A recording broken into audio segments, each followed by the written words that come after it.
تقارير كرواتية تكشف سبب فشل صفقة انتقال تيطراوي إلى دينامو زاغريب. السلام عليكم، مرحبا بكم خوتي. لا تنسوا الاشتراك في القناة، تفعيل الجرس، لايك للفيديو للتوصل بكل جديد.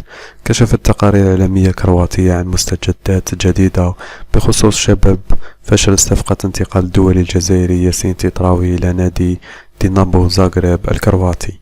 حسب موقع سبورتس نوفوستي، فإن سبب عدم التحاق تيطراوي بدينامو زاغريب راجع لعدم قدرة الفريق على شراء عقده من نادي بارادو للضائقة المالية التي يعاني منها العملاق الكرواتي.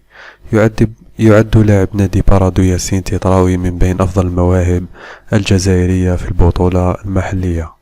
لا تنسوا إخوتي الاشتراك في القناة، تفعيل الجرس، لايك للفيديو. السلام عليكم ورحمة الله وبركاته.